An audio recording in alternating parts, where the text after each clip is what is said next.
Silakan Pak Abul, kita mulai lagi Pak Abul. Oke, terima kasih Pak Wawan. Baik, Bapak Ibu sekalian, kita lanjutkan ke sesi berikutnya atau di sesi kedua. Jadi nanti sesi kedua ini akan melanjutkan materi yang akan disampaikan oleh Pak Tatang. Jadi materinya akan disampaikan sampai jam 11.30. Nanti kemudian kita lanjutkan dengan diskusi. Oke, untuk mempersingkat waktu mungkin bisa kita langsung mulai saja. Pak Tatang, waktu dan tempat kami persilahkan. Ya, baik. Baik, terima kasih Pak Yuda ya.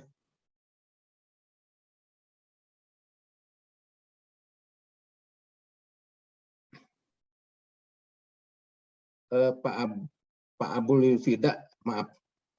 Saya lanjutkan.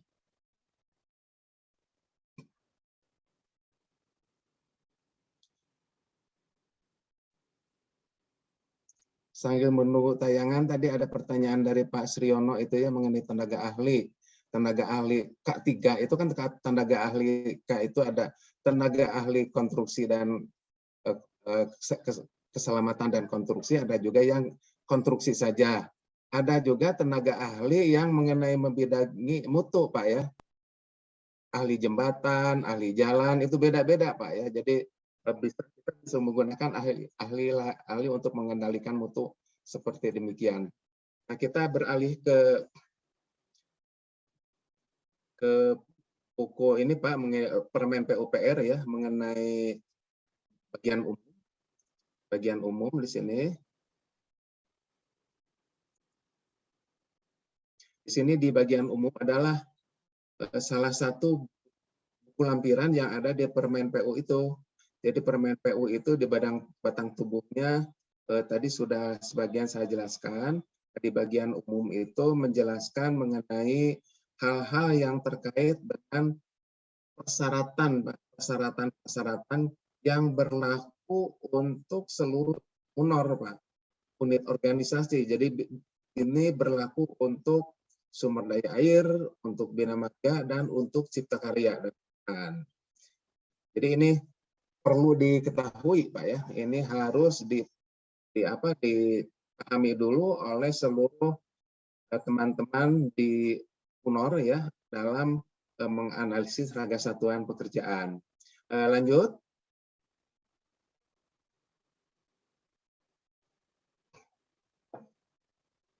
Nah, di bagian umum itu ada 4 bagian, Pak ya. Tadi sudah saya sampaikan, bidang umum, kemudian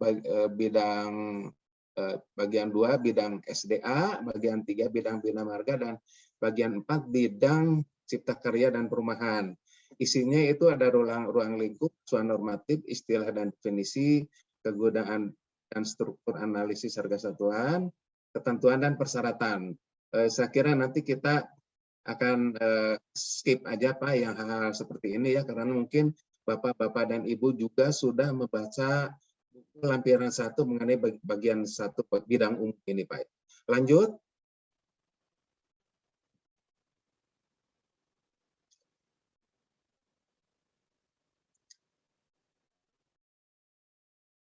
Ya, bidang umum, ada umum, tadi udah sampaikan, ada 4 bagian, lanjut.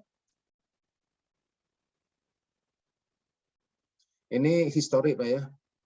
Histori Permen PU PR nomor 11 tahun 2013 tentang AHSP ya. Itu direvisi pada tahun 2016, nomor 28 tahun 2016. Jadi 5 atau 6 tahun kemudian itu direvisi lagi menjadi nomor 1 tahun 2022. Jadi kita berkembang terus, ini Permen PU mengenai analisis harga satuan pekerjaan ini ya akan terus berkembang Pak. Kalau misalnya ada perubahan-perubahan ke depan, mungkin akan kita lakukan lagi penyempurnaan di tahun-tahun mendatang. Lanjut.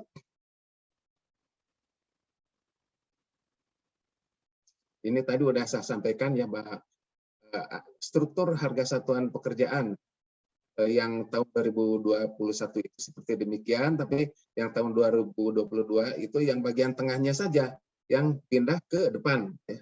pindah ke depan. Prinsipnya sama semuanya. Lanjut.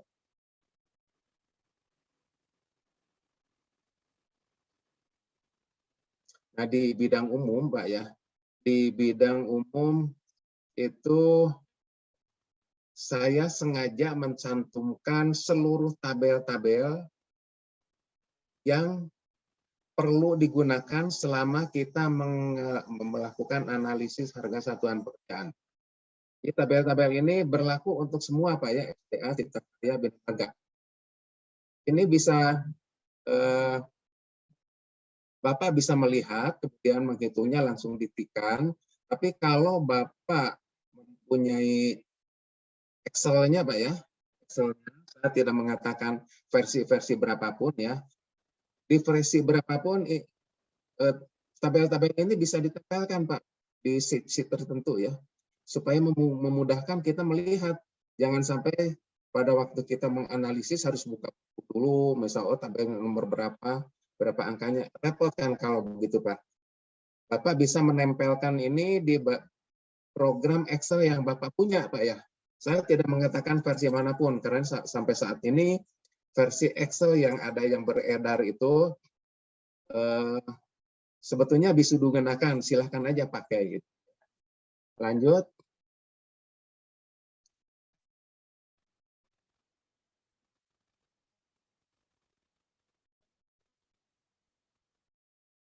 Halo, mana screen-nya hilang, Pak ya?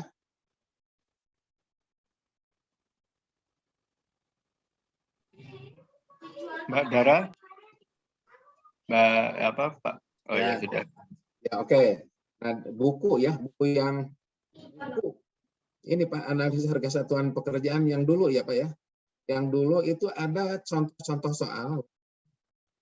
Contoh, ini buku yang kalau kita bukan yang dari tiga UNOR itu Pak ya. Itu seperti yang sebelah kiri, paling kiri itu jumlahnya itu kira-kira 1.400 halaman. Tapi kalau yang di tengah itu untuk bina marga kira-kira hanya 100 halaman ya. Itu tidak banyak. Tapi kalau untuk Cipta Karya dan SDA itu banyak sekali ya, ratusan halaman. Karena di sana itu mencantumkan tabel koefisien. Koefisien itu kan untuk di Cipta Karya dan SDA permanen berlaku. Sedangkan untuk Bina Marga itu kita menggunakan hanya rumus saja. Jadi rumus yang satu itu bisa digunakan untuk banyak pekerjaan.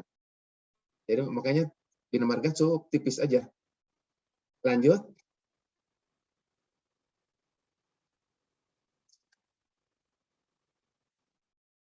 Lanjut, kenapa tidak stabil ya ininya. Lanjut. Lanjut. Lanjut. Nah, ini sama ya dengan tadi. Nah inilah, di ruang lingkupnya di bidang umum itu dikatakan demikian Pak ya. Jadi pedoman ini menetapkan harga satuan dasar, tenaga kerja, bahan, dan peralatan, selanjutnya menghitung harga satuan pekerjaan. Sebagai bagian harga perkiraan sendiri, dapat digunakan pula untuk menganalisis harga perkiraan perancang atau HPP, dan untuk penanganan pekerjaan umum dan perumahan rakyat. Yang kedua, disampaikan di situ bahwa penanganan pekerjaan meliputi preservasi atau pemeliharaan atau pembangunan dan peningkatan kapasitas bidang pekerjaan umum dan perumahan rakyat, yaitu pada sektor SDA, Bina Marga, Cipta Karya, dan Perumahan. Pekerjaan dapat dilakukan secara mekanis atau manual, ya. Jadi jangan lupa Pak, Bina Marga selama ini dikatakan selalu mekanis. Padahal ada pekerjaan yang harus dikerjakan secara manual, Pak ya. Dan itu ada contoh-contohnya, Pak ya. Nah, untuk yang pekerjaan di Bina Marga yang dulu manual, angka pekerjaannya itu memang dikira-kira, Pak. Dan itu tidak terkendali, Pak ya. Ada yang pekerjaannya ada 5 orang, ada 10 orang, ada 30 orang. Itu tidak terkendali. Sebetulnya pekerjaan manual itu bisa menggunakan koefisien tenaga kerja yang ada di SDA atau Cipta Karya. Misalnya pekerjaan pasangan batu ya, kita gunakan yang Cipta Karya. Di sana itu sudah ada angka-angkanya Pak. Jadi kita tinggal comot itu aja Pak, comot, pindahin ke sistem format Bina Marga, hitung, selesai. Ketahuan dah berapa jumlah pekerja yang perlu di situ. Jadi itu Pak contohnya. Yang lanjut, acuan normatif itu banyak ya, silahkan saja dibaca. Ada beberapa hal yang penting memang perlu diketahui dan mungkin ada hal-hal yang baru yang memang belum tersantum di Permen PU ini Pak ya, karena Permen PU itu akan disusun selama 2021 ya. Padahal ada permen yang mungkin muncul di akhir 2021 sehingga belum masuk di situ. Silahkan disimak Pak. Lanjut. Istilah dan definisi itu banyak, Pak. Silakan aja nanti di bagian 1 di bidang umum dibaca Pak. Istilah lanjut. Kegunaan dan struktur analisis harga satuan, lanjut. Nah, di sini saya kira Bapak bisa melihat ya, kegunaan analisis ini adalah sebagai suatu dasar untuk menyusun HPS atau estimate atau HPP atau engineering estimate. Analisis harga satuan dapat diproses secara manual menggunakan perangkat lunak. Yang nama perangkat lunak itu tidak hanya Excel, ya silakan aja. Ada perangkat-perangkat lunak yang lain yang berbasis web ya digunakan. Yang terus terang informasi saja Pak ya, yang namanya program spreadsheet Excel yang dulu-dulu itu, bagi bapak-bapak yang sering menggunakan, mungkin nanti akan diganti dengan program lain Pak yang mungkin diharapkan akan lebih mudah sebetulnya. Namun demikian tetap Pak, program Excel pun perlu Bapak pahami dulu. Nah, yang namanya program menggunakan software dengan aplikasi yang lain itu dasarnya ya dari itu, dari Excel dulu. Kalau Excelnya input datanya salah-salah ya pasti aplikasinya juga akan salah. Jadi mohon diperhatikan. Jadi tetap Bapak perlu menguasai dulu cara-cara ada di Excel. Kemudian yang dimaksud dengan nilai total HPS adalah hasil perhitungan seluruh volume. Saya kira itu Bapak sudah tahu ya. Coba aja Bapak lihat juga di peraturan LKPP nomor 12 tahun 2021. Silahkan Bapak lihat di situ.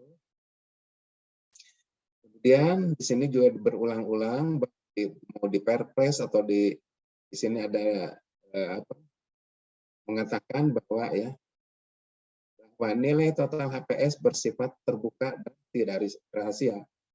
Nilai totalnya Pak ya, nilai totalnya terbuka dan tidak rahasia. Artinya HPS ini kan hanya dimiliki oleh balai-balai Pak ya, tidak oleh penawar. Penawar kan bisa membuat perhitungan sendiri ya, mirip dengan HPS, tapi itu kan namanya harga penawaran. Tapi formatnya persis sama dengan HPS, cuman angka-angkanya yang mungkin tidak sama, ya, tidak sama. Kemudian HPS juga digunakan sebagai alat untuk meneliti penawaran, termasuk rinciannya dan sebagai dasar untuk menetapkan batas tertinggi penawaran yang sah, serta sebagai dasar untuk menetapkan besaran nilai jaminan pelaksanaan bagi penawaran itu ya. Itu urusan kontrak nanti Pak ya. Jadi tidak dibahas di sini mengenai besarnya mau berapa itu ada di situ. Lanjut.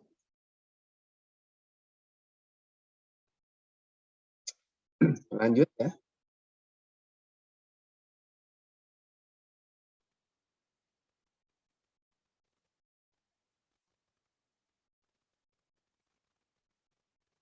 Saya kira yang paling akhir aja dalam gambar 1 diperlihatkan struktur analisa harga satuan pekerjaan, gambar 2 harga satuan dasar peralatan, dan 3 harga satuan dasar bahan ya. Saya kira ini lewat aja. Lanjut. Ini sama seperti yang tadi ya, bahwa untuk yang SMKK-nya itu yang tadinya di tengah dipindahkan ke bagian awal di sebelah kiri, Pak ya, sebelah kiri. Lanjut, saya kira itu sudah tidak bisa dibahas lagi ya. Lanjut. Nah ini kalau kita besarkan sebelah kiri tadi itu ya sama ya. Jadi ada pokok biaya penerapan SMK itu ada yang 9 komponen itu. Ya, kita analisis biayanya berapa. Tentunya membutuhkan input dokumen rancangan konseptual, tahap perancangan, metode kerja, dan seterusnya di situ, sehingga kita akan bisa menyusun analisis biaya penerapan SMKK ya, sebagai analisis risiko katanya demikian. Nah, di situ kan nanti biaya penerapan SMKK digabungkan ke harga perkiraan sendiri, Pak ya. Lanjut. Ini saya kira tadi sudah dijelaskan, Pak ya. Di sini ada harga satuan dasar tenaga kerja dan peralatan. Kemudian di sebelah kanannya itu ada biaya tidak langsung kan, Pak ya. Biaya tidak langsung itu ada biaya umum dan keuntungan. Yang besarnya ditetapkan di Permen PUPR ya. Nah, tahun 2002 itu besarnya 10-15%. Kalau di sini disebutkan maksimum 10%. Maksimum berapa? 15%. Maksimum. Ini kalau di sini mungkin boleh aja kurang dari 10% kalau mau. Ya. Tapi kalau HPS kita berpatokan pada ya angka yang aman lah. Boleh 15%. Artinya kita akan memberikan kesempatan kepada penawar untuk berkompetisi. Mereka akan menggunakan angka-angka keuntungan itu mungkin bermain di antara 10-15%. Lanjut.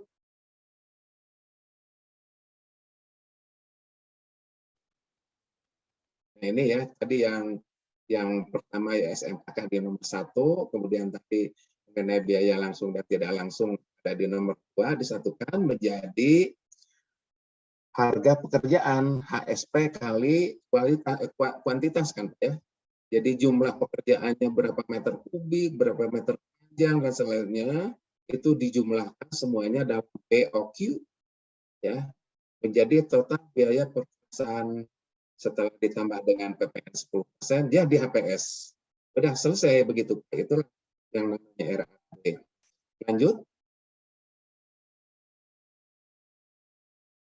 Ini tadi sudah disampaikan bahwa harga satuan dasar peralatan itu kan biaya operasi, biaya pasti ya, nanti akan dibahas lagi secara lebih detail sebetulnya di 1 ya di situ.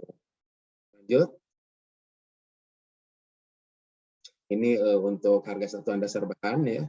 Harga satuan dasar bahan itu kan komponennya hanya ada 2 betul sebetulnya. Jadi harga bahan di kori ya.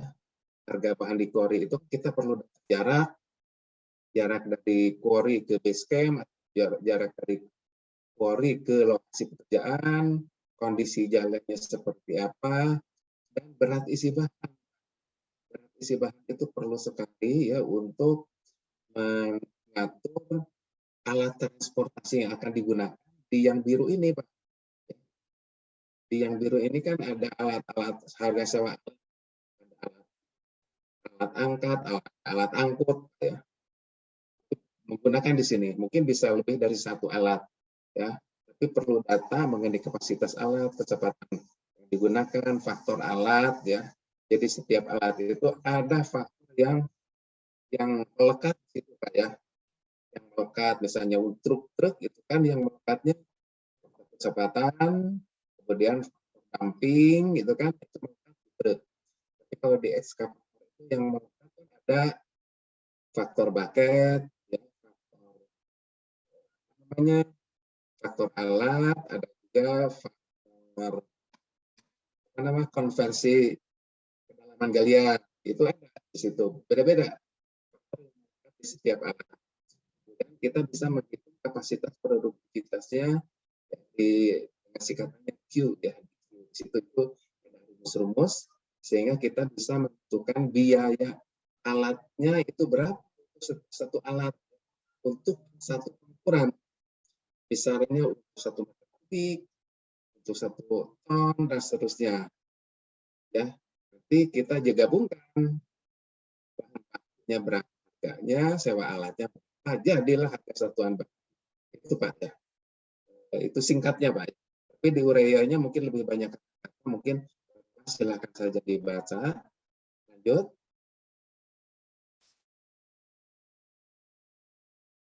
Di bagian umum tadi saya kira di butir 4 sudah ketentuan dan persyaratan, saya kira ini silakan saja disimak Pak ya. Kata-katanya banyak di sini, tapi pada intinya ini aja paragraf terakhir. Dalam analisis harga satuan ini diperlukan masukan data dan asumsi yang didasarkan atas data hasil survei, pengalaman, dan masukan data lain ya yang diperlukan, sehingga bila terjadi sanggahan terhadap harga yang tercantum, itu si perancang dapat menjelaskan ya, karena segala akibat yang ditimbulkan sepenuhnya adalah menjadi tanggung jawab si perencana Pak. Itulah pada intinya. Lanjut. Kegunaan dan persyaratan. Nah, kegunaannya ini sangat terkait dengan yang ada di Permen PU ya, bahwa AHSP digunakan pada perancangan, pada tahap pemilihan penyedia jasa, dan pada tahap pelaksanaan ya. Itu pada intinya 3 ABC ini Pak yang disampaikan di sini. Lanjut. Nah, biaya umum Pak. Biaya umum itu di Permen itu tidak hanya, ini ada 7 butir ya. Tidak hanya butir, tidak butir, tapi di aslinya itu ada banyak Pak ya. Ada 13 atau 14, tapi berapapun itu, di sini pun sudah disebutkan bahwa biaya biaya yang diperhitungkan sebagai biaya umum ini adalah meliputi pengeluaran namun tidak terbatas untuk yang 7 ini. Artinya kan boleh lebih dari 7 Pak. Ya, jadi di yang baru itu Pak, di yang baru di Permennya sendiri itu ada diganti menjadi sekitar 13. Artinya 13 itu bisa lebih dari 13 ya. Yang kita memang tidak tahu untuk apa biaya umum. Dalam hal terjadi kecelakaan konstruksi, maka biaya perbaikan dan penanganan dampak dari kecelakaan konstruksi menjadi bagian dari biaya umum. Nah, itu pun satu butir Pak ya. Kalau ada dampak, itu kan merupakan risiko Pak. Makanya di sini ada biaya umum dan keuntungan. Lanjut. Harga satuan dasar, saya kira tadi sudah disampaikan ya. Kita lewat saja. Lanjut. Harga satuan tenaga kerja. Nah, masukkan data untuk harga satuan tenaga kerja pada intinya ini Pak. Ya. Kita memasukkan data harga satuan dasar tenaga kerja itu berasal dari UMP Pak, upah minimum provinsi ya. Dari Badan Pusat Statistik, data hasil survei, dan data lainnya yang dapat dipertanggungjawabkan. Pada umumnya, kami menggunakan upah minimum provinsi ya, UMR atau UMP terserah ya istilahnya, dan itu memang sudah resmi dikeluarkan oleh pemerintah pusat atau pemerintah daerah masing-masing ya. Karena yang nama UMP itu kan aslinya dikeluarkan upah per bulan Pak ya. Untuk menghitung upah per hari per jamnya itu kan akan dianalisis lagi oleh daerah masing-masing, sehingga nanti akan keluar upah pekerja berapa, tukang, mandor, ya, kepala tukang, dan seterusnya. Itu akan keluar dari pemerintah daerah. Itu yang kita gunakan. Namun demikian, UMP saja tidak cukup ya. Bina Marga menyampaikan bahwa selain upah minimum provinsi, perlu juga ditambah dengan tunjangan-tunjangan, Pak. Ya. Bapak-bapak dan Ibu juga sebagai PNS kan menerima tunjangan-tunjangan di luar gaji resmi, Pak ya. Ini pun harus ada. Makanya di analisis yang kami buat itu ya dimasukkan Pak, diselipkan tunjangan-tunjangan. Nanti ada contoh-contohnya. Lanjut.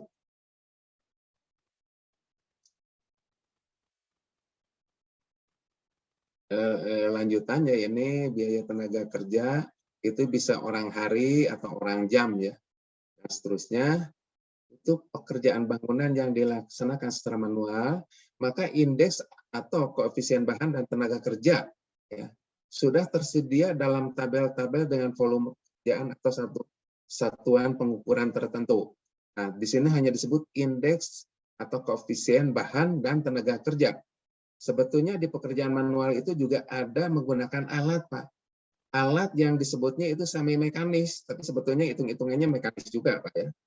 Misalnya yang disebutkan yang mekanis itu atau semi mekanis itu menggunakan beton molen. Ya dikatakan itu secara semi mekanis ya boleh-boleh aja lah. Tapi yang namanya pekerjaan di Cipta Karya menggunakan beton molen itu koefisiennya memang sudah tertentu, Pak ya. Sudah tertentu dan tidak boleh diganti ya karena angkanya memang udah permanen ya. Tapi kalau di Bina Marga kalau menggunakan alat yang sama Pak ya, kita juga bisa mengatur waktunya Pak, bisa mengatur waktunya. Di samping untuk mengatur waktu standar untuk molen itu kan tidak boleh lebih dari berapa 4 atau 5 menit Pak ya.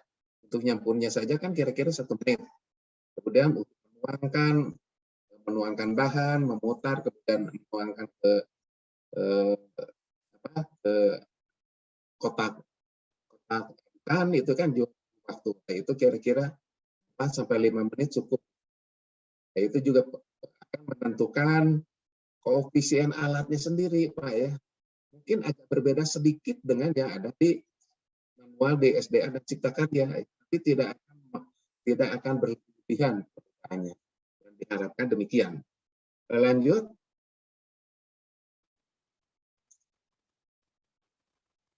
Kualifikasi tenaga kerja, ya, tadi sudah disampaikan bahwa kita akan menggunakan tenaga kerja, Pak ya. Jadi pada intinya gini, Pak. Tenaga kerja di dalam analisis harga satuan pekerjaan, kita kenal juga yang terampil dan tidak terampil. Tapi kita sulit mencantumkan berapa sih yang tidak terampil dan berapa yang terampil. Sulit, Pak, karena mungkin itu ya faktor ketidakadilan juga, Pak. Mungkin di satu sisi ada yang punya sertifikat keterampilan, ya ada Pak ya. Itu udah pastilah terampil kan. Mungkin kalau yang tidak terampil, mungkin dia juga punya SKT Pak, tapi yang tidak terampil. Kita tidak bisa membedakan, wah ini dia yang tidak terampil itu ongkosnya sekian, tidak bisa Pak. Jadi tetap yang namanya pekerja itu mau digunakan yang terampil atau setengah terampil tetap ongkosnya sama. Jadi kita bisa milih-milih lah Pak nanti analisis ya. Lanjut.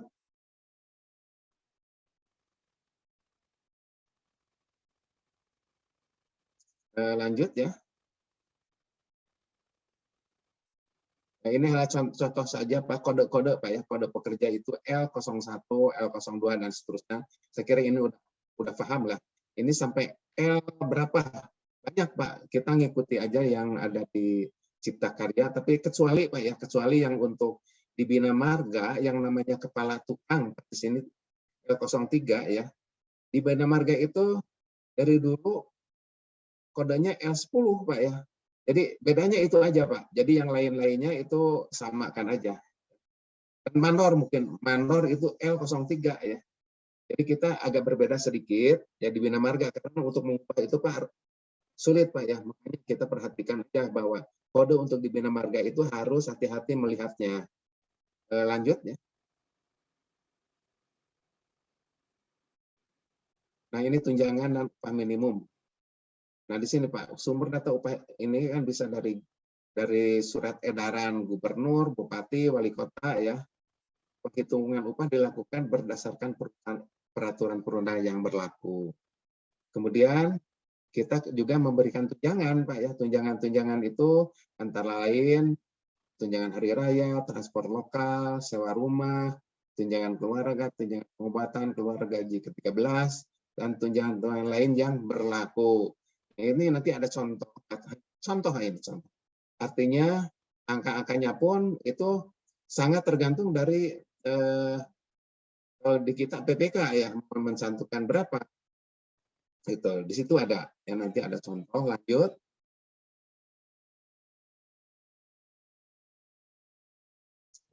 Lanjut. Jumlah tenaga kerja. Nah, ini jumlah tenaga kerja Pak pada waktu kita sisa kesatuan pekerjaan. Jadi pada umumnya satu orang pekerja, satu orang mandor itu bisa memimpin 10 bisa memimpin pekerja dan mandor itu 21. Artinya gini Pak, satu mandor itu bisa memimpin 20 pekerja. Ya. Tukang bisa memimpin 10 pekerja dari jumlah pekerja ya untuk tukang jadi 110. Kalau untuk mandor pekerja itu 1 sampai 20. Tapi ada juga Pak bina marga pada umumnya itu antara mandor dan pekerja itu 110 Pak ya. 110. Kalau 120 itu pada umumnya pada pekerjaan di Cipta Karya Pak. Mereka itu bisa menggunakan 120. Karena kan pekerjaan yang di Cipta Karya itu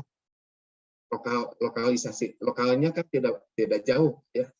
Untuk membangun gedung kan itu radiusnya tidak sampai lebih dari 100 meter. Jadi 20 orang itu masih bisa diamati oleh satu orang mandor. Jadi untuk pekerjaan bina marga pada umumnya 10 aja karena di sepanjang jalan itu kan mungkin orangnya ada bekerja di kilometer 1, ada yang agak-agak jauh, jadi gitu Pak ya. Lalu kapasitas tenaga kerja mengerjakan satu satuan pengukuran saya kira itu dalil-dalil teori saja Pak ya. Silakan aja baca Pak. Jadi kita lihat. Kemudian pada waktu kita menganalisis ya ada contoh-contoh Pak.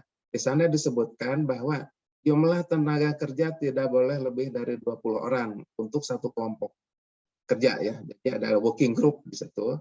Ya, itu artinya kan ini hanya untuk mempermudah analisis saja Pak. Nanti ada di contoh-contohnya. Lanjut.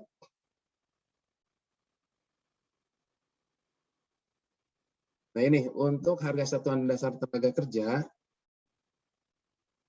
itu rumusnya gampang sekali Pak kalau kita udah mendapatkan UMP ya. UMP orang per bulan kan.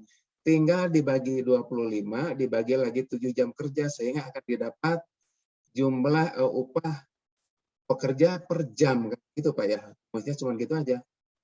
Jadi upah per bulan dibagi 25 hari dibagi lagi dengan 7 sehingga akan mendapatkan angka per jam. Lanjut.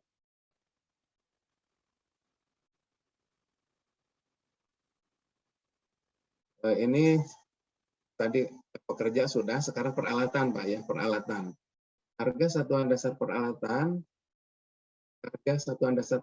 atau harga sewa alat per jam terdiri atas 2 komponen proses analisis, yaitu biaya pasti dan biaya pasti ya.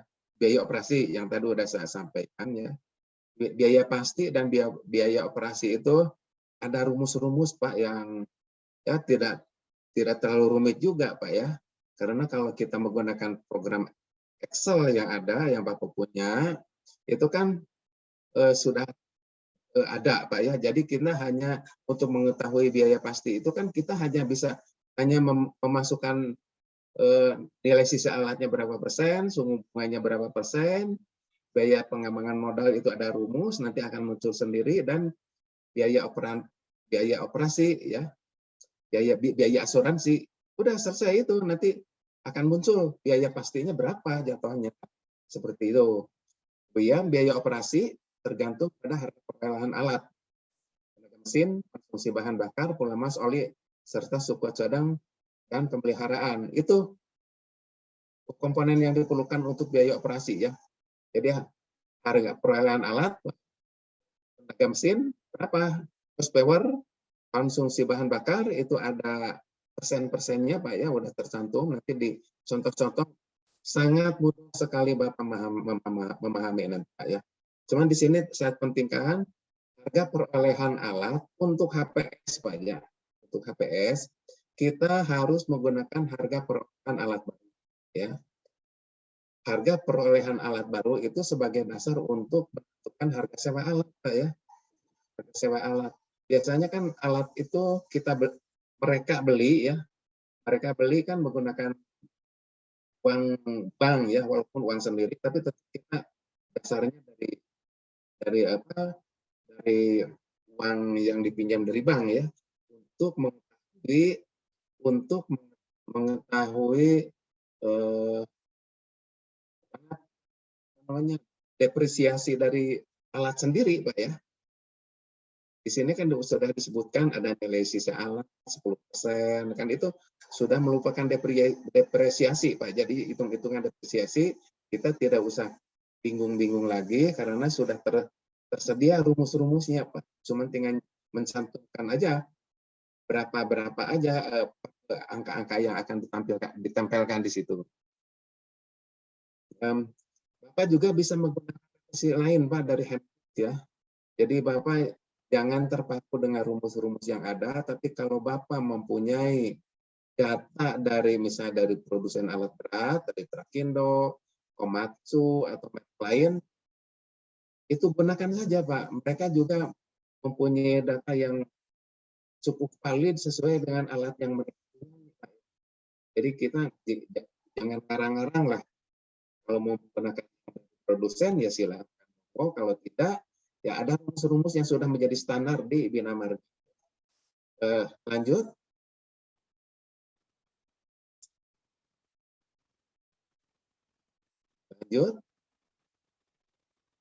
Masukkan data untuk harga satuan dasar peralatan. Saya kira dibaca mungkin agak ini ya ribet. Mungkin nanti dari contoh aja akan bisa melihat oh datanya apa saja yang perlu ditampilkan. Kita lihat ini.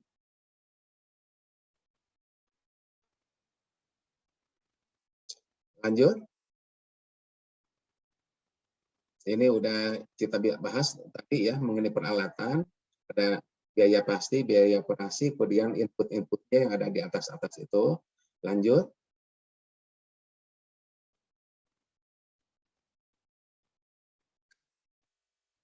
Lanjut ya. Ini harga dasar peralatan mekanis sama ini sebetulnya. Lanjut Pak, lanjut ya.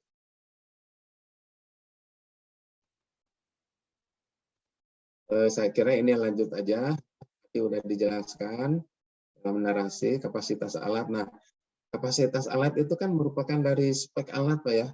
Misalnya untuk truk, kapasitasnya berapa ton? Itu kan Pak. Kalau dalam truk itu kan ukurannya ton ya.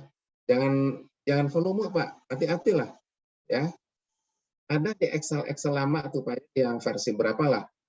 Saya melihat kok masih pakai meter kubik, itu salah Pak. Jangan gunakan ya. Gunakan yang kapasitasnya dalam ton untuk truk ya, untuk truk. Untuk yang lain-lain lah sesuaikan dengan alatnya saja sendiri ya. Sesuaikan dengan alatnya sendiri. Jadi kalau yang namanya alat crane itu bisa ngangkat misalnya 20 ton ya boleh-boleh aja. Tapi untuk ngangkat satu girder itu tidak bisa sesuai dengan kapasitasnya.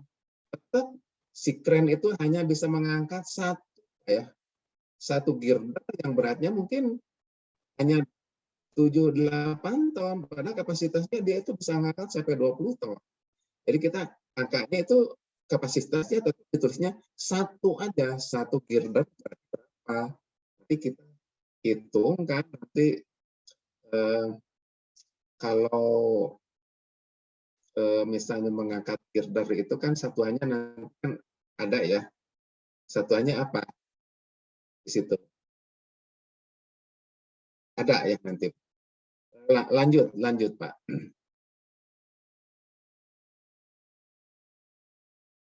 Umur ekonomis ya. Masih kalau dibaca demikian sih memang panjang lebar Pak. Nah ini yang saya sampaikan tadi ada peraturan Menteri tahun 2014 yang menyatakan di sana itu kan hanya umur ekonomis dan berapa lama dia bekerja dalam 1 tahun, Pak ya. Ini kita gunakan angka-angka itunya saja, Pak. Umur ekonomisnya berapa dan jumlah jam kerja dalam 1 tahun itu yang disebut W itu, Pak ya. Di bawah paragraf terakhir ya. Lanjut.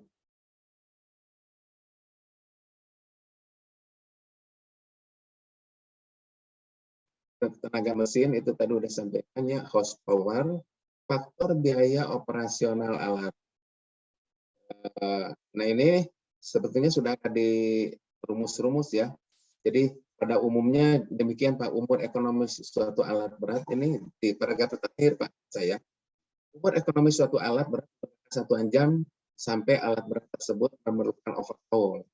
Pada umumnya alat berat dikondisikan berfungsi laik pakai selama 7.000 sampai 8.000 jam kerja tanpa perawatan dan pemeliharaan. Tanpa pemeliharaan. Tapi kalau dirawat ya, nah kita itu kan analisisnya ada perawatan, ada pemeliharaan ya, ada macam-macam. Maka dia kalau dirawat itu bisa naik menjadi 5,7 tahun Pak ya. 5 sampai 7 tahun ya kalau dirawat. Jadi kalau tidak dirawat mungkin hanya berapa tahun ya, tapi kalau dirawat itu bisa mencapai 5 sampai 5,7 tahun. Kira-kira seperti demikian, Pak. Ini hitung-hitungan teoritis saja. Lanjut.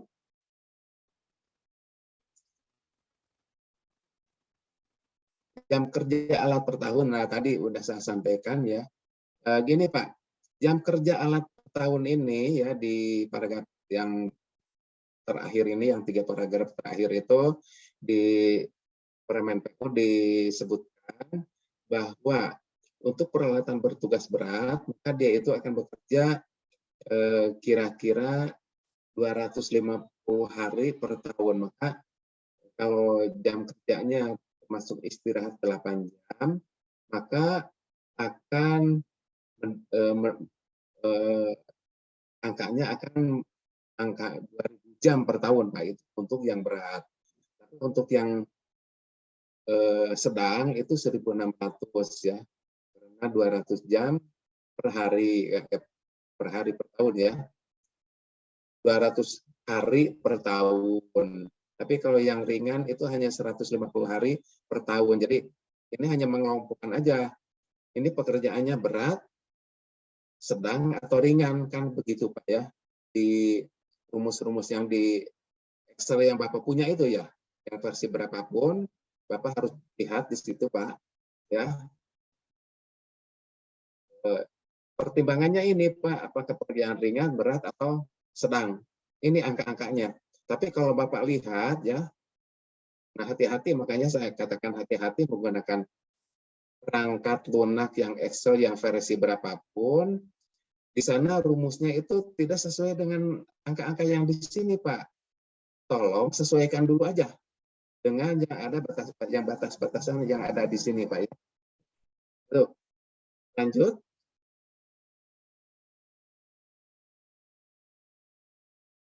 Harga alat motor baru tadi udah saya sampaikan. Untuk menghitung HPS kita menggunakan harga pokok alat baru.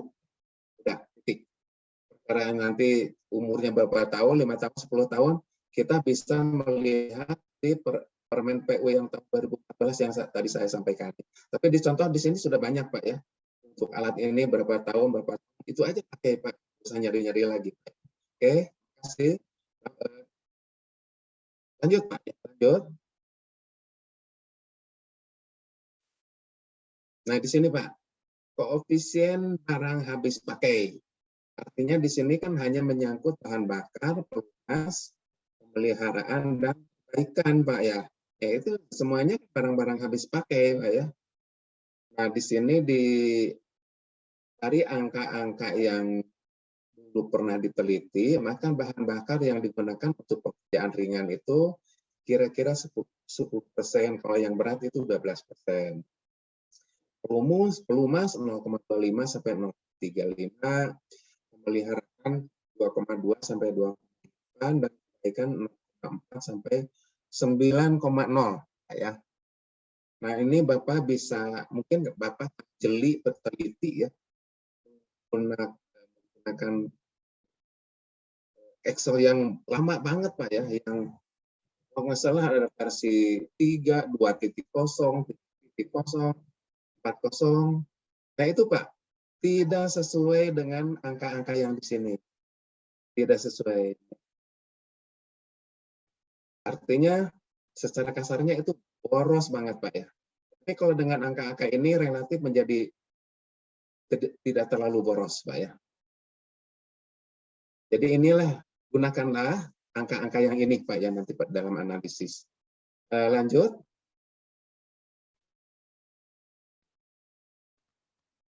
Biaya pasti per jam, ya. Biaya pasti per jam, kemudian ada rumus-rumus yang saya kira ini tidak perlu dibahas ya, karena dengan rumus itu kita hanya bisa hanya cukup mencantumkan untuk bahan bakar misalnya harga bahan bakar berapa, persentase yang tadinya berapa persen, kan? Kemudian umur alat ya, umur alat dan alat udah selesai, kita bisa menentukan biaya pasti per jam, selesai. Itu aja. Jadi kita nggak usah nyari-nyari lagi data yang lain. Oke. Lewat. Suku bunga juga ya, suku bunga Pak, suku bunga angsuran ya. Itu biasanya menggandungkan suku bunga investasi di bank Pak ya. Jadi yang namanya bunga investasi itu kan setiap saat bisa berubah. Tapi yang di sini itu hanya contoh saja, yang namanya bunga investasi itu I ya, berapa tadi? Lanjut, di bawahnya ada. Nggak tercantum ya. Biasanya investasi itu kan kira-kira 9-10% Pak ya, yang angka yang I itu Pak ya, I kecil itu kan bunga investasi ya.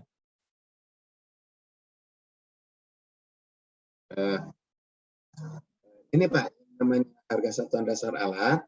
Kalau di Excel Pak ya, di Excel itu Bapak bisa membuat hal seperti ini. Jadi dengan menyediakan sel-sel PW atau power sekian, CP-nya berapa, A-nya umur ekonomis berapa, jam kerja alat mau berapa tahun, harga alat berapa, kapasitas tangki alat ini untuk aspal mixing plant ya, 30.000 liter. Tapi untuk alat lain, truk mungkin tidak ada ini. CA ini untuk truk tidak ada ya. Hanya mencantumkan aja, maka Bapak akan mendapatkan angka-angka yang di bawah ini Pak. Jadi nggak usah repot-repot. Langsung angka-angka yang di bawah itu dapat angkanya ya. Sehingga ya, Bapak akan mendapatkan harga sewa alat aspal mixing plant berapa. Di sini Pak misalnya ya perhitungannya. Nggak sulit Pak sebetulnya kalau dengan spreadsheet ya. Dengan aplikasi apapun Pak, itu akan mempermudah. Lanjut.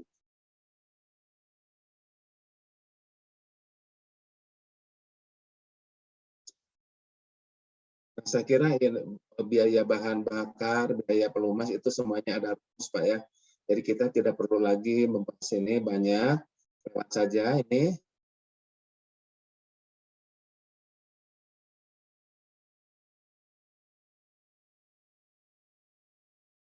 Lewat.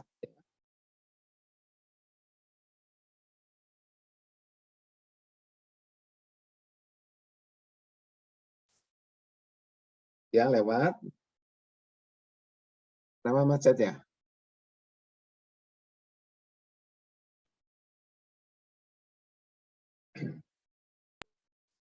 Ya biaya minyak oli, kemudian lanjutannya biaya perawatan ya. Ini kodifikasi alat yang sekarang Pak ya. Kodifikasi jenis alat manual Pak ya. Alat manual itu inilah. Alat manual itu Pak, mohon diingat Pak ya. Kodifikasi jenis alat manual ini Rp0 Pak ya. Karena dianggap alat ini adalah sudah melekat pada masing-masing pekerja.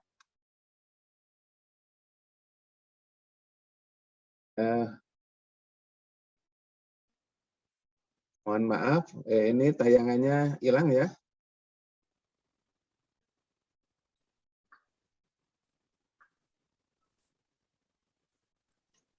Ya Pak, sepertinya sinyalnya. Sinyalnya Pak ya. Ya, mohon ditunggu Pak.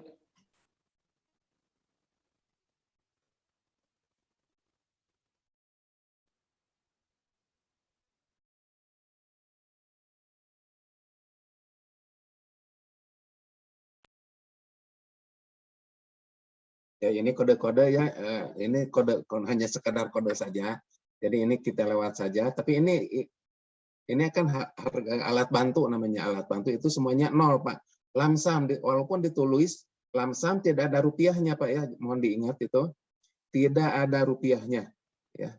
Kemudian di sini ada beberapa tabel Pak. Jumlah tabelnya itu banyak, ada sekitar 28 atau 29 tabel di dalam pedoman ini. Semuanya ditayangkan di sini hanya dalam beberapa halaman. Jadi kalau Bapak nanti itu secara manual, Bapak tinggal lihat aja, oh tabel ini angkanya sekian. Memudahkan Pak ya. Atau kalau Bapak mempunyai Excel-nya sendiri Pak, masukkan aja Pak ini tabel-tabel ini ke dalam Excel-nya sendiri Pak. Excel manapun lah terserah Bapak. Ya, karena bagi saya Pak ya, versi Excel yang ada yang beredar di sini itu penggunanya harus hati-hati Pak. Saya tidak bisa memberikan contoh Excel yang mana, tidak Pak ya, karena saya lihat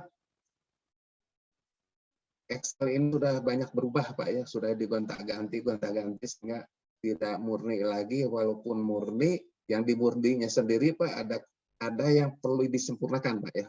Jadi daripada kita repot-repot, Bapak bisa gunakan yang mana saja. Yang penting Pak, nanti Bapak menggunakannya sesuaikan saja dengan petunjuk yang ada di dalam buku 1. Itu pertama Pak, yang ada di dalam buku 1. Ya contohnya misalnya untuk faktor efisiensi, ya jangan ngarang. Kalau misalnya kondisi kendaraan apapun ya, misalnya baik dengan baik ya 0,75. Jangan sampai kita ngarang aja 0,65, oh ternyata di sana buruk ya. Ya misalnya ya saya begini Pak, faktor efisiensi alat ini bisa menjadi alat untuk memanipulasi data Pak ya. Supaya harganya mahal, maka di sini kondisinya disebut aja buruk. Ya, rendah lah. Kalau rendah kan artinya kapasitas produksinya menjadi kecil Pak ya. Kapasitas produksi kecil, maka nanti harganya akan menjadi mahal. Ongkosnya akan menjadi mahal, itu Pak. Ya. Jadi kalau kita mempunyai alat di pedoman di Permen PU ini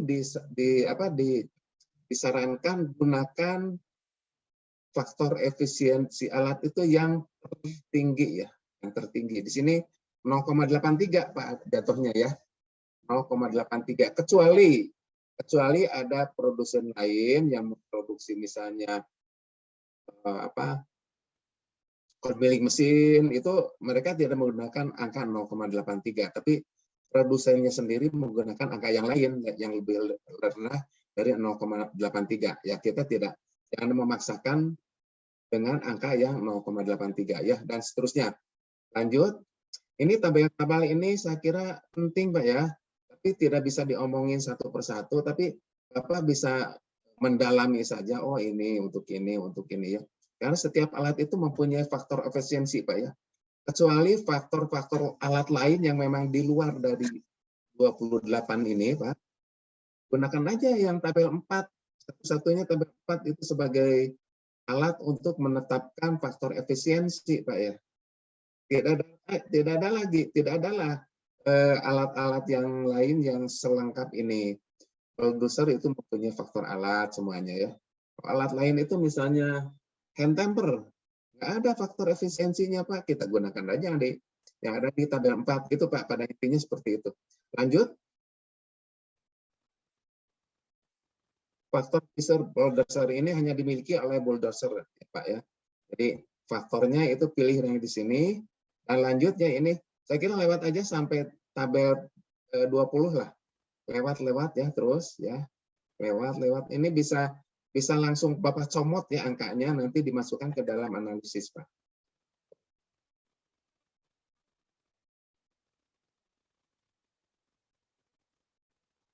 Ya udah. Ya 20 yaitu waktu siklus standar. Nah ini kadang-kadang ini Pak salah menerapkan ya. Ada Pak ya, faktor analisis produktivitas yang digunakan oleh UNOR lain Pak ya. UNOR lain itu menggunakan referensi dari Komatsu Handbook ya. Tapi yang sudah lama, yang tahun 1993. Padahal saya sekarang itu menggunakan yang agak terakhir ya, edisi 28 tahun 2007 Pak ya, untuk Willoder. Ini kebanyakan saya menggunakan ini Pak, dari handbook, application handbook Komatsu ya, karena tidak ada alat lain, Trekindo juga tidak selengkap ini Pak ya, untuk menentukan kapasitasnya. Yang ada Komatsu ya kita aja pakai aja yang Komatsu. Angka-angkanya seperti ini Pak, jangan lupa Pak. Di sini ada yang pekerjaannya itu dalam satuan menit, dalam satuan detik Pak ya. Ditulisnya menit, oh udah salah kaprah itu Pak. Hitungan detik dan menit itu besar sekali Pak ya. Ada yang salah menulis, salah mengartikan, bukan salah mengartikan. Mungkin tidak melihat, oh detik, di sini detik, terus ditulisnya menit. Ya, itu di pekerjaan apa ya, kren kalau nggak salah, di kren atau di eskavator ya, pada waktu swing itu Pak ya, hati-hati di swing itu, di situ di tabelnya itu detik loh Pak ya, menit, tapi di analisisnya nanti kita terjemahkan dalam menit gitu, itu Pak ya, di tabel berapa ya ekskavator itu, tabel 10-an lah kira-kira ya. Lanjut ya. Mohon maaf Pak Dadang, Ya. mengingatkan waktunya Ya kurang 5 waktunya menit. hampir habis Pak ya. Baik Pak. Sebentar lagi. Ini faktor-faktor lain ya di tabel lainnya seperti demikian. Lanjut ya aja terus ke bawah Pak. Ya.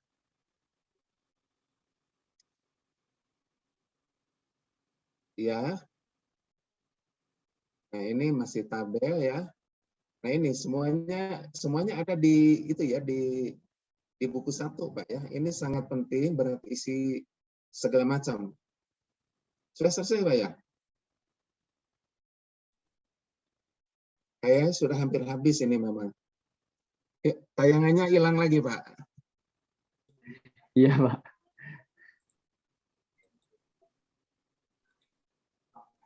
Mbak Dara, apakah slide-nya sudah habis atau?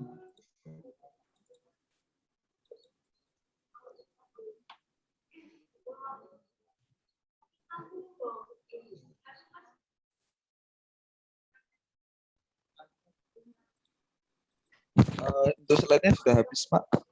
Oh, oke. Kayaknya sudah habis Pak ya. Ya. Baiklah Pak, kalau gitu kita pas ya, kita bisa berdiskusi setengah jam Pak. Ya, terima kasih Pak. Oke, baik. Mungkin diawali dengan pertanyaan yang ada di kolom chat dulu ya Pak ya. Ya baik Pak.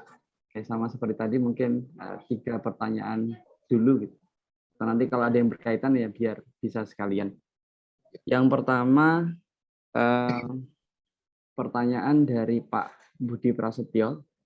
Beliau menanyakan apakah AHSP ini berlaku bagi kontraktor juga atau acuannya hanya untuk owner, instansi atau lembaga pemerintah saja.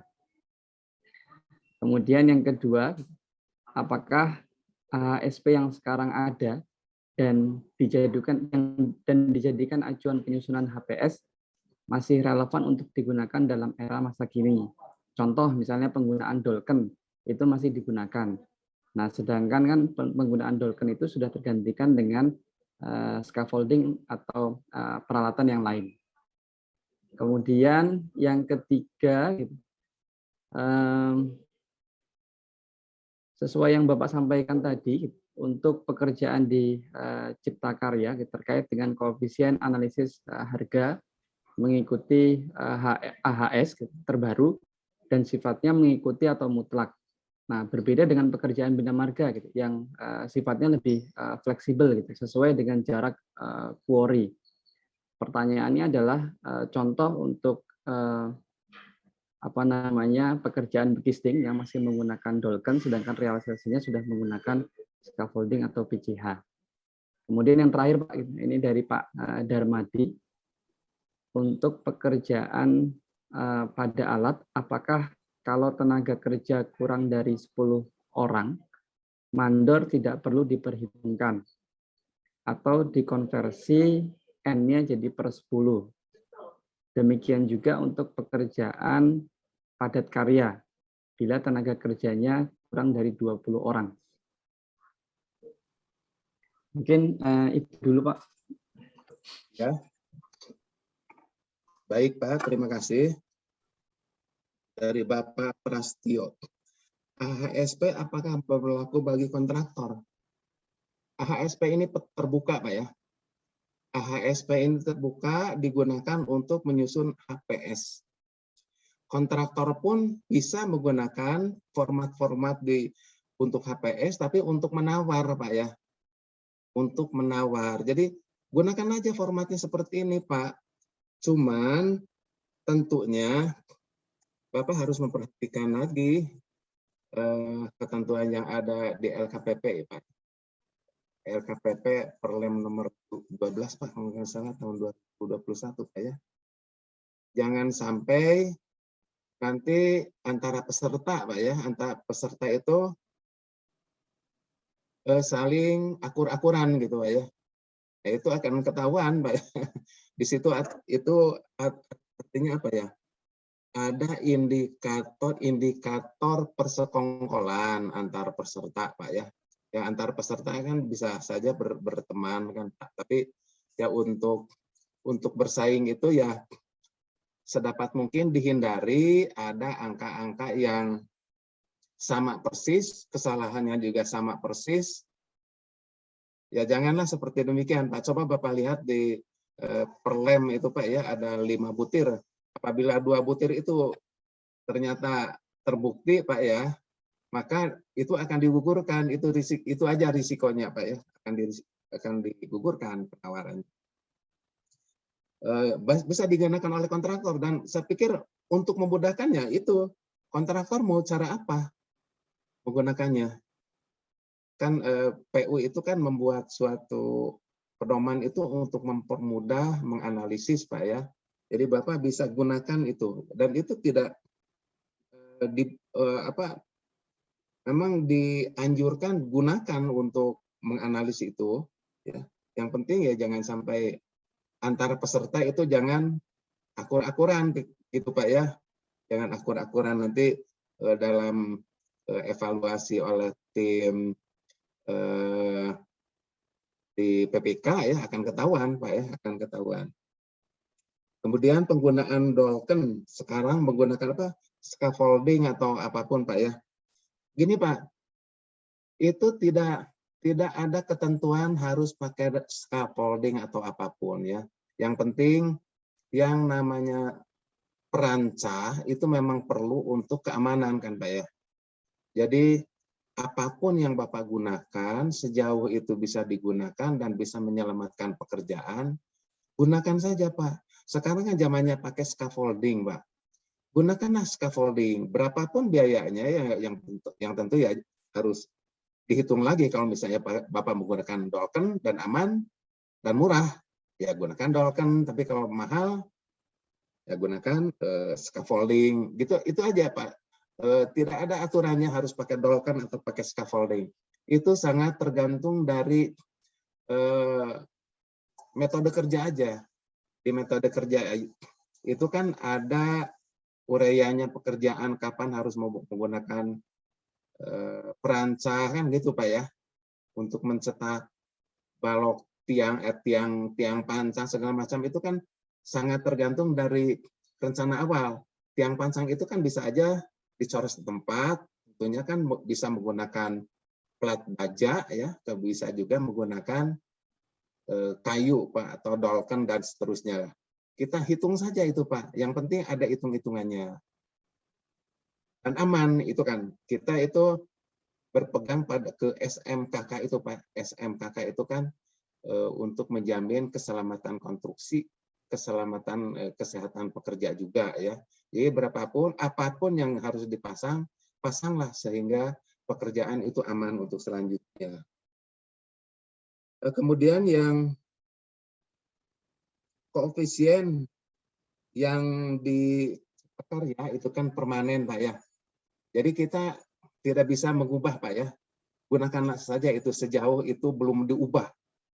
Sejauh belum diubah oleh PU sendiri Pak ya. Gunakan aja Pak ya, walaupun mungkin menurut Bapak, wah ini terlalu boros gitu ya, terlalu boros. Ya mungkin Bapak bisa mendiskusikannya Pak ya, bisa mendiskusikannya dan dibuktikan bahwa ini memang boros. Nah mungkin itu sebagai masukan Pak bagi PU ya untuk bisa mengubah koefisien-koefisien yang ada di dalam tabel-tabel Pak ya. Sekarang pun Pak ya, sekarang yang di buku umum itu ada beberapa koefisien yang sudah diubah karena yang dulu itu terlalu boros Pak ya, terus terang aja relatif katanya boros. Sekarang itu sudah diturunkan sehingga harga HPS-nya itu juga turun lumayan Pak ya. Tapi Bapak bisa membuktikan lah. Silahkan aja Pak ya. Itu gunakanlah koefisien-koefisien yang ada dulu Pak ya. Kalau misalnya dianggap terlalu mahal, ya Bapak bisa mendiskusikannya. Kemudian mengenai tenaga kerja ya. 1:10 atau 1:20 terhadap mandor. Begini Pak ya, kita bicara Bina Marga. Di Bina Marga itu kan perbandingannya kira-kira 1:10. Itu 1:10 itu kan maksimal 10. Artinya kalau misalnya ada 6, ya cukup pasang lagi aja mandornya 1. Nggak apa-apa Pak. Di sana itu ada pilihan Pak ya. Misalnya gini Pak, ada pekerjaan galian untuk saluran. Di sana itu kan memerlukan ada ekskavator, ada dump truck, Pak ya. Kemudian ada macam-macam lain lah yang diperlukan kan. Itu nah misalnya alatnya yang digunakan itu 3, artinya Bapak bisa menggunakan pekerjaannya 2 kali 3, jadi 6 orang Pak ya. Pasang aja mandornya 1, udah selesai gitu aja Pak. Jadi nggak usah dikonversi, nggak usah. Jadi yang namanya orang itu kalau kita pasang kan harus utuh orangnya, jangan setengah gitu, ada setengah orang enggak. Walaupun hasilnya nanti Pak dianalisis ini Pak ya, ada pekerjaannya ada 9,2 orang, ada manornya 0,5 orang, enggak apa-apa Pak. Itu kan hanya analisis per satu satuan pengukuran. Per satu satuan pengukuran Pak ya. Kalau udah ribuan ya, kalau udah ribuan itu kan nanti pekerjaannya juga akan dikalikan dengan kuantitas itu Pak ya, kuantitas itu. Jadi jangan khawatir mengenai Bapak memperkirakan jumlah pekerja dan mandor. Ikutin aja untuk pekerja ya, untuk pekerja khusus 1 alat berat 2 orang. Itu aja Pak ya. Maksimum boleh kan 1 orang. Nggak apa-apa gitu Pak ya. Tergantung dari alatnya. Manornya silakan boleh dipasang, boleh juga tidak. Kalau menurut Bapak, tidak perlu mandor, ya nggak usah, Pak ya. Gitu Pak ya. Jadi yang Bina Marga itu lebih fleksibel sebetulnya. Tapi kalau di Cipta Karya dan SDA itu sudah ditetapkan harganya jangan diubah lagi gitu Pak ya. Karena ya kalau kita hitung-hitung dengan cara Bina Marga itu tidak banyak ini Pak, perbedaannya tidak signifikan Pak. Tapi kalau signifikan pun nanti kita bahas yang mana, coba Bapak dibuktikan ya, dicontohkan mana sih yang signifikan. Kami tunggu Pak ya kalau misalnya ada hal-hal menemukan hal-hal seperti demikian. Demikian Pak, pertanyaannya semuanya sudah ya. Oke, baik Pak, mungkin kita tambahkan ini ada satu pertanyaan tambahan lagi Ya. dari Pak Cana. Beliau menanyakan kalau dilihat dari penjelasan Pak Tatang tadi, ini perhitungan biaya peralatannya itu dari sisi kontraktor. Apakah kemudian ada perhitungan biaya peralatan dari sisi owner, Pak. Itu aja Pak ya. Ya. Biaya perawatan. Pak, di analisis ini ya ada biaya operasi dan biaya pasti dan biaya operasi. Ya, yang namanya biaya itu bagi owner dan bagi kontraktor pun berlaku, Pak ya. Berlaku. Jadi ada biaya yang tadi Bapak sebutkan itu, ada biaya bahan bakar, pelumas ya, kemudian ada perawatan dan maintenance ya, perawatan dan perbaikan ya. Itu ada semuanya. Dihitung Pak, sama. Tidak jauh berbeda. Sama, rumusnya juga sama, Bapak. Itu ya. Cuman gini Pak, untuk mengenai peralatan ini kadang-kadang agak rumit ya, banyak pertanyaan yang sebetulnya kalau diluruskan ke zaman sekarang, Pak ya, zaman sekarang itu kan yang namanya peralatan itu kita bisa sewa ke rental, Pak ya, ke rental. Nah, kalau kita sewa ke rental untuk bagi kontraktor, Pak ya, kontraktor bisa saja menyewa ke rental, Pak, dengan asumsi rental itu bisa menjamin pekerjaan sampai selesai. Jumlah alat beratnya pun harus menjamin cukup untuk pekerjaan sampai selesai. Itu pun harus didukung dengan dokumen, Pak ya, dengan dokumen, Pak. Jangan sampai setelah misalnya pekerjaannya waktunya 2 tahun, ternyata setelah 1 tahun alatnya rusak atau alatnya tidak bisa jalan. Itu jangan sampai seperti demikian, Pak ya. Nah, untuk pekerjaan untuk kontraktor, Pak ya, untuk HPS dulu. Tadi udah disampaikan bahwa untuk menghitung biaya sewa ya, untuk menghitung biaya sewa di HPS menggunakan alat baru ya. Untuk kontraktor sebaiknya juga menggunakan alat baru. Karena gini, Pak, kontraktor punya uang itu biasanya kan dari bank untuk membeli alat berat, Pak ya. Untuk membeli alat berat. Alat berat misalnya ekskavator, harganya berapa, cicilannya berapa tahun kan gitu, Pak. Misalnya cicilannya 5 tahun, ya. Setelah dihitung-hitung, Pak ya, maka cicilannya per bulannya itu kan rata akan sekian, Pak ya. Biasanya begitu. Kalau saya pinjam ngeredit mobil ya, kredit mobil, Pak ya, biasanya begitu. Uang mukanya berapa, kan cicilannya 5 tahun sekian. Selesai, Pak ya.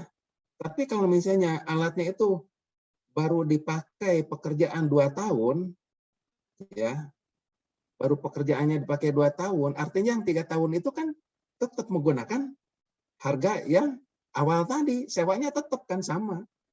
Gitu, Pak. Jadi dasarnya harus alat baru ya, alat baru. Walaupun kontraktor itu mempunyai alat yang lama yang udah dipelihara dan masih dapat beroperasi dengan normal, ya nggak masalah, Pak. Kontraktor itu kan bertanggung jawab kalau misalnya dalam operasionalnya ternyata ada gangguan, itu tanggung jawab kontraktor ya. Jadi kontraktor juga sebaiknya menggunakan alat dulu itu alatnya dihitungnya pakai harga berapa, sudah habis berapa tahun kan. Mungkin di analisisnya juga dulu sudah ada harga sewaannya selama 5 tahunnya sekian, ya jangan lupa. Itu, Pak.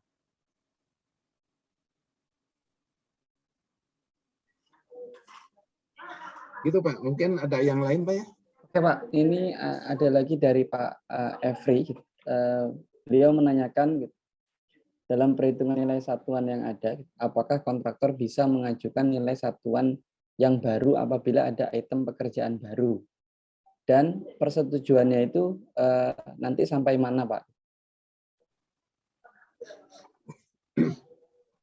Baik, Pak. Ini, Pak, di dalam kontrak ya, di dalam kontrak itu artinya kan item pekerjaannya sudah tertentu, Pak ya. Sudah tertentu. Tapi kalau misalnya ada item pekerjaan baru, itu kan sangat tergantung permintaan dari siapa, Pak. Apakah itu permintaan dari owner? kalau permintaan dari owner ya harus dihitung lagi Pak untuk item pekerjaan baru itu. Sama Pak hitung-hitungannya ya. Jadi menggunakan analisis yang seperti biasa. Gunakan Pak itu. Itu untuk pekerjaan tambah kurangan ya. Jadi itu item pekerjaan baru. Nanti kuantitasnya pun mungkin baru dan itu merupakan pekerjaan tambahan ya. Pekerjaan tambahan itu yang biasanya di spesifikasi umum itu kan disebutnya apa? CCO Pak ya? Ya CCO itu seperti itu aja Pak. Jadi item pekerjaan baru hitung lagi harga item pekerjaan itu kemudian dievaluasi oleh tim PPK ya. Gitu Pak.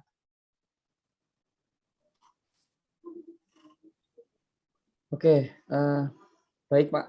Mungkin mengingat waktu juga, mungkin apa ada pertanyaan lagi? Coba saya lihat. Ini mungkin satu pertanyaan lagi ya Pak ya. Ya baik. Oke. Ini dari Dr. Taufik Dwi Laksono. Beliau menanyakan apabila ada pekerjaan dengan harga timpang, lalu ada penambahan volume, apakah dalam menghitung biaya pekerjaan tambah tersebut menggunakan harga timpang tersebut atau harga perencanaan? Iya Pak. Ya oke Pak. Ini harga timpang ya. Nah harga timpang ini kan ketahuannya pada waktu evaluasi Pak ya. Ternyata yang harga salah satu item mata pembayaran itu ternyata lebih tinggi 10% kira-kira gitu Pak. Itu yang timpang Pak ya. Nah itu kalau misalnya harga timpang itu sudah diklarifikasi dan sudah diterima menjadi oleh PPK, artinya itu harga timpang itu berlaku kan Pak. Asal ada klarifikasi Pak ya. Ada klarifikasi artinya klarifikasi itu mungkin nanti harga timpangnya itu diubah atau bagaimana ya, sehingga mungkin akan mempengaruhi total harga Pak ya, total harga. Yang nggak apa-apa nanti di sana kan kita bisa bermain di volume yang tadinya volumenya 1000, harga timpangnya ternyata agak lebih mahal sedikit, volumenya yang dikurangi sehingga pagunya tidak berubah Pak, tetap seperti itu. Perubahan volume pun Pak ya, perubahan volume pun itu kan bisa diajukan melalui CCO Pak ya. Ya, melalui CCO karena begini Pak. Pada waktu desainnya volumenya itu sekian. Terus pada waktu pelaksanaan ya, sebetulnya pada waktu PCM juga pre-contractual meeting itu kan bisa terlihat oh ini volumenya berubah. Ya ubahlah pada waktu itu Pak. Ya, diubahlah. Tapi kalau misalnya dalam pelaksanaan itu ternyata ada perubahan volume yang signifikan ya, itu bisa dibicarakan ya dengan PPK Pak ya. Ada perubahan volume ini bagaimana solusinya? Ya, selesaikan solusi itu Pak. Kalau misalnya dibolehkan tambah volume ya hitung mungkin akan nambah biaya, walaupun nambah biaya ya kan ada aturannya tidak boleh melebihi dari sekian persen ya. Ada ininya, ada konsekuensinya Pak. Mungkin nanti di aturan kontrak pekerjaan Pak ya, nanti ada di situ. Demikian Pak ya. Oke, baik, terima kasih Pak Tatang. Mungkin pertemuan hari ini kita cukupkan sampai di sini Pak. Nanti kita ketemu lagi besok. Tapi sebelumnya izinkan saya menyimpulkan apa yang sudah kita diskusikan bersama-sama. Jadi tadi kita sudah mendiskusikan pokoknya gitu, ada 3 permen, Permen PUPR nomor 7 tentang pencatatan SDPMK. Kemudian kita juga sudah mendiskusikan terkait Permen PUPR 10 tahun 2021 tentang pedoman SMKK, juga Permen 01 2002 tentang AHSP. Walaupun baru bidang umum, nanti bidang-bidang selanjutnya akan kita diskusikan di pertemuan berikutnya. Oke, itu saja mungkin dari saya moderator, gitu. Saya menyampaikan terima kasih kepada Pak Tatang, juga Bapak Ibu peserta pelatihan online. Pelatihannya belum berakhir ya, masih ada besok. Gitu. Jadi, mohon izin Pak ya. Ya Pak. Mohon izin Pak Abul. Ya. Mohon kepada para peserta besok ya. Besok itu kan akan kita melangkahkan analisis kesatuan pekerjaan yang dirinci-rinci itu ya. Udah masuk ke analisis produktivitas Pak ya. Udah menghitung ke item pekerjaan. Jadi kalau Bapak-bapak dan Ibu mempunyai masalah di situ, mohon dibawa masalah itu. Masalahnya di item mata pembayaran berapa. Kita sama-sama carikan solusinya insya Allah Pak ya. Mudah-mudahan bisa membantu Bapak-bapak dan Ibu ya yang peserta di sini untuk menyelesaikan solusinya harus seperti apa. Kira-kira demikian Pak. Terima kasih Pak. Oke, baik. Terima kasih Pak. Menarik sekali nih kan. Jadi nanti selain berdiskusi kita juga bisa berkonsultasi terkait dengan permasalahan yang mungkin kita jumpai sama-sama di lapangan gitu atau di pekerjaan kita. Oke, mungkin itu gitu. Saya mewakili narasumber Pak Tatang gitu. Kemudian mengucapkan terima kasih kepada para peserta yang sudah bertanya, gitu, sudah memperhatikan selama proses pelatihan ini. Sekian dari saya kembalikan ke panitia. Assalamualaikum warahmatullahi wabarakatuh. Waalaikumsalam. Waalaikumsalam warahmatullahi wabarakatuh. Terima kasih banyak kami sampaikan kepada Bapak Insinyur Tatang Dahlan yang sudah memberikan materinya dan Pak Abdul Zulja yang sudah memandu acara training hari ini. Sebelum kita akhiri, untuk dokumentasi kita foto bersama. Mohon untuk seluruh peserta menghidupkan videonya. Kami tunggu. Nanti bisa buat laporan ke kantor mungkin, atau bisa jadi status Facebook-nya atau gimana untuk laporan kegiatan kita hari ini.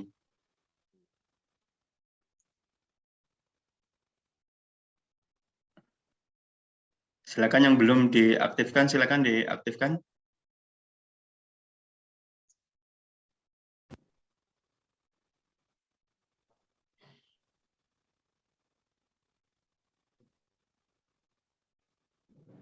Oke, kita mulai. Kita ambil posisi tangan jempol. Kita mulai ya. 1, 2, 3. Mungkin butuh 2 lembar, 3 lembar. Sekali lagi. 1, 2, 3. Sekali lagi. 1, 2, 3.